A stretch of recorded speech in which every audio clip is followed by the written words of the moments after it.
হুজুরদের শ্রেষ্ঠত্বের সনদ দিয়েছেন মুহাম্মদুর রাসূলুল্লাহ সুআলে মুকদ্দার। আল্লাহর রাসূল হুজুরদেরকে এত ভালো কেন বললেন? কোরআনের ছাত্র শিক্ষকদের এত ভালো কেন বললেন? দুনিয়ায় কত ডাক্তার আছে, বিজ্ঞানী আছে, ইঞ্জিনিয়ার আছে,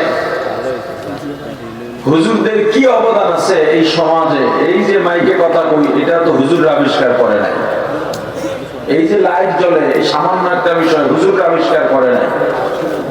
এরপর হুজুরদেরকে এত দামি আর শ্রেষ্ঠ আল্লাহ রাসূল কেন বললেন? হুজুররা তো পরের বাড়ি খায় আর মসজিদে ঘুমায়। আপনারা শোনেন নাই? হুজুররা মাগনা খায়, পরের বাড়ি খায়, খাও খায়, কত কথা আপনারা শুনছেন? হুজুররা পরের বাড়ি খাইলে আপনার সমস্যা কি? কথা কয় না। হুজুররা পরের বাড়ি খাইলে আপনার সমস্যা কি? আপনার বাড়ি তো খায় না। আচ্ছা, এবার বলেন, হুজুররা যে খায়, জোর করে খায়, ফজরের আগে আগে দরজায় নক করছে, হুজুর কয় ব্যাপার কি, আজকে কে আইবে এত রাতে? দরজা খুলে তাকায় দেখে সর্বনাশ, এ আমার দুয়ারে কি লিখে? লম্বা করে সালাম খান দিয়ে হুজুর ভিতরে ঢুকতে দিবেন না? কথা ঢুকেন, বসেন, কি খবর, কি গুনাহ যে করি, কি অন্যায় করি, গুনাহ করি, খুঁজেই তো পাই না, এত বিপদ কেন? বিপদ বেশি, গুনাহ পান না? পায় না। গতকালকে ফজর করছেন, জুমা না বলে গেলাম আমার গেছে। এমন একদল আছে না নাই? কারণ আইসেন কাহি দেখুন, হুজুর একটা দাওয়াত, আমার বাসার দিকে চাইটা ডাইল ভাত খাইবেন। হুজুর কার ডায়েরি খালি নেই, সুযোগ নেই। যদি আপনি আমার দাওয়াত না নেন, ঘরে বলুন যেত না। একটু কি এখান থেকে শেষ করি, এটা তারা বুঝাইতে চাইলাম। হুজুরদেরকে যারা খাওয়ায়, মহাব্বত করে খাওয়ায়, অনেক জোর করে হুজুরদেরকে বাসায় নিতে পারে, এবং যারা খাওয়ায় তারা মহব্বতই খাওয়ায়, খাওয়াবার পরে নিজেকে গর্বিত মনে করে। কথা বলেন না? আচ্ছা, হুজুররা কোনোদিন দেখছেন এই যে রাস্তায় ট্রাক চলে, লেজার লাইট মাইরা বারবার পাশে থামায়, দেখছেন? হুজুর করে দেখছেন? আমি টেন্ডার বাজিতে দেখছেন? খাও খাইলো কারা? কোন কারণে? ঠিক আছে, এটা আবিষ্কার টাবিষ্কার তো হুজুররা করতে পারে না। আর ওলামায়ে কেরাম মুমিন, এই দুনিয়ার মেহমান, মুমিন এই দুনিয়ার। আচ্ছা, আপনারা বলেন তো, আপনার বাড়িতে কোনো মেহমান গেলে সে কাজ করে? রান্ধে কেডা? আপনি। বাজার করে কে? আপনি। যত পরিশ্রম সব আপনার। মেহমান পেট দলে ঘুমায় আর খায়, মেহমানের কাজ আছে? মুমিন দুনিয়ায় এসব আবিষ্কার করবে না। যারা দুনিয়াদার তারা আবিষ্কার করবে, আর মুমিনরা মেহমান, তারা এগুলো গ্রহণ করবে। কি? আচ্ছা, হ্যাঁ। এরপরও একটা প্রশ্ন যৌক্তিক থাকে যে আলেমদেরকে আল্লাহ রাসূল এত ভালো কেন বললেন? আর আলেম নিয়ে তো এমন মানুষের মাঝে একটা গাত্রতা আছে, আছে না নাই? কথা বলে না? আচ্ছা, আমার একটা প্রশ্নের জবাব দেন। রাসূল কারীম সাল্লাল্লাহু আলাইহি ওয়াসাল্লামের উপরে আল্লাহ যে জিম্মাদারি দিয়েছেন, এই জিম্মাদারি ওজনদার না হালকা? কেমন ওজন? এই পৃথিবীর মতো 7 আসমান 7 জমিন সমেত এই পৃথিবীর মতো হাজার কোটি পৃথিবী যদি এক পাল্লায় রাখা হয়, আমার রাসূলের জিম্মাদারির ওজনকে হালকা করা যাবে না। এবার বলেন, আমার রাসূল আছেন না ইন্তেকাল করছেন? জোরে বলেন। রাসূলের সঙ্গে কি রাসূলের জিম্মাদারি ইন্তেকাল হয়ে গেছে, না জিম্মাদারি আছে? আওয়াজ দিয়ে বলেন, রাসূল আছেন। কোন জিম্মাদারি বা দায়িত্ব পালন করার জন্য দায়িত্বশীল দরকার। দায়িত্বশীল ছাড়া দায়িত্ব পালন করা যায়? তাহলে দায়িত্ব ছিল রাসূলের। রাসূল কি আছেন? এর দায়িত্ব আছে না নাই? দায়িত্ব তো একা চলতে পারে না। দায়িত্বের জন্য কি দরকার? দায়িত্বশীল দরকার। রাসূল যেহেতু নাই, এখনই দায়িত্বটা। ইন্নাল উলামা ওয়ারাসাতুল আমবিয়া। আল্লাহ রাসূল এই জিম্মাদারি দিয়ে গেছেন ওলামায়ে কেরামের উপরে। কার উপরে দিবেন? আরে আওয়াজ দেয় না, কার উপরে? এখন সাধারণ মানুষের কাজ কি হবে? যে এত ওজনদার জিম্মাদারি, এটা সাধারণ মানুষ, আওয়াম, এটা পালন করতে পারবে। এই জন্য আলেমদের উপরেই দায়িত্ব দিয়েছেন। আওয়ামকে কি বলা হলো? তুমি আলেমের কাছে মুখাপেক্ষী, ঠেকা। যে যার কাছে ঠেকা থাকে তার সামনে মাথা উঁচু করতে পারে না, কথা বুঝে না। আচ্ছা বলেন, গোলাম আর মুনিব কে কার কাছে ঠেকা? গোলামের কাছে মুনিব না মুনিবের কাছে গোলাম? ঠিক তো? ছাত্র আর শিক্ষক কে কার মুখাপেক্ষী? ছাত্রের কাছে শিক্ষক না শিক্ষকের কাছে ছাত্র? বাবা সন্তান কে কার কাছে ঠেকা? বাবার কাছে সন্তান না সন্তানের কাছে বাবা? জোরে বলেন না। যার কাছে যে ঠেকা থাকে তার সামনে মাথা উঁচু করা যায় না। আল্লাহ আর বান্দা, মাবুদ আর আবেদ, এই আল্লাহর কাছে বান্দা ঠেকা না বান্দার কাছে আল্লাহ ঠেকা? অতএব বান্দা তুমি কখনো মাথা উঁচু করবে না, অহংকার দেখাবে না। সন্তান তুমি বাবার কাছে ঠেকা, অতএব বাবার সামনে উঁচু স্বরে কথা বলবে না।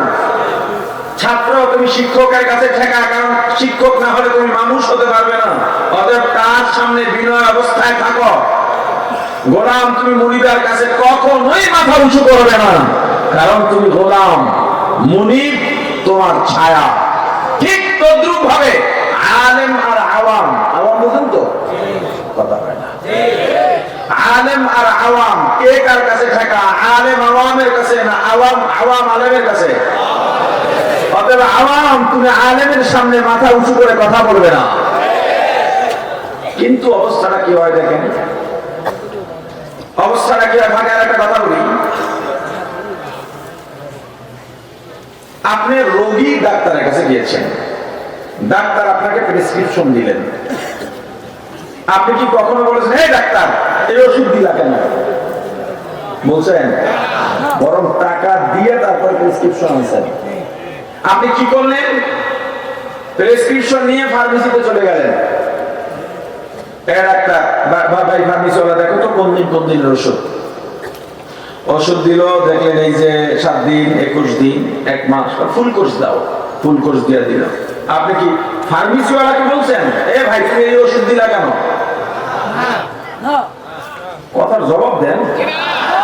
আরে আজব ব্যাপার, ক্লান্ত হয়ে গেছেন। 1 মাস ওষুধ খাইছেন, ভালো হন নাই, এরকম ব্যাপার আছে না?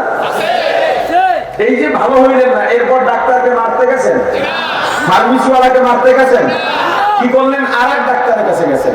কেন? আপনার রোগী, আপনার রোগ ভালো হওয়া দরকার। আপনি বিল্ডিং বানাবেন, ইঞ্জিনিয়ারের দ্বারস্থ হলেন, ইঞ্জিনিয়ার ডিজিটাল সার্ভে প্রথম মাপ দিল, এরপরে সয়েল টেস্ট করলো, আপনার জন্য একটা ডিজাইন দাঁড় করালো, লেআউট আপনার হাতে, রাজমিস্ত্রি ডাকলেন, বললেন ইঞ্জিনিয়ারের যে ডিজাইন এই অনুযায়ী কাজ করবা, এর ব্যতিক্রম হতে পারবে না। যদি কোনো মতে রাজমিস্ত্রি বলে রড 2টা দরকার নাই, 2টা কমায় দিই, তখন আপনি বলেন তোর মতো মিস্ত্রি দরকার নাই। ইঞ্জিনিয়ার সামনে বলছে বাইরে দিতে পারবে না, কথা বলে না। আপনি ডাক্তারের বিরুদ্ধে বললেন না, ইঞ্জিনিয়ারের বিরুদ্ধে বললেন না, কারণ কি? কারণ আপনি ডাক্তার না, আপনি ইঞ্জিনিয়ার না।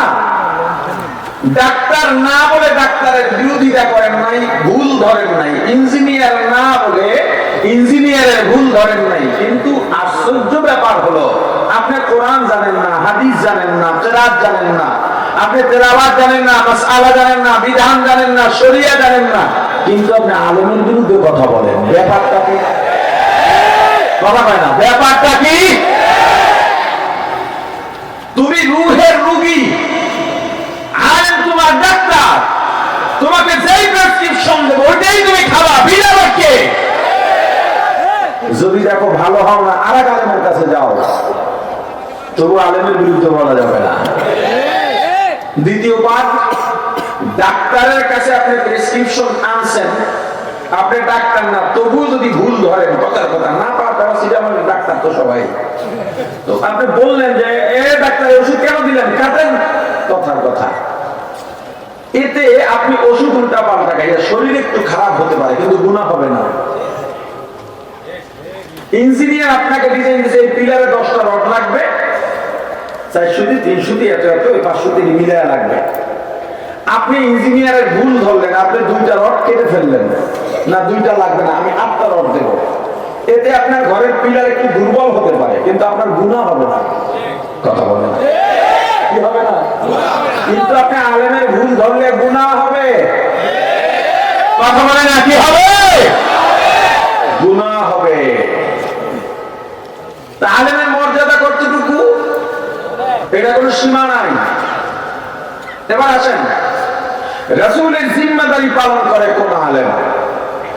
একটা হলো আলেম আর একটা হলো ওয়ারাসাতুল আম্বিয়া। একটা কি আর একটা কি? এই দুইটার মধ্যে আসমান জমিন ব্যবধান। আলেম যে কেউ হতে পারে, আপনি কিতাব পড়বেন আলেম হয়ে যাবেন। ওয়ারাসাতুল আম্বিয়া কাকে বলে? যে রাসূলের জিম্মাদারি পালন করে।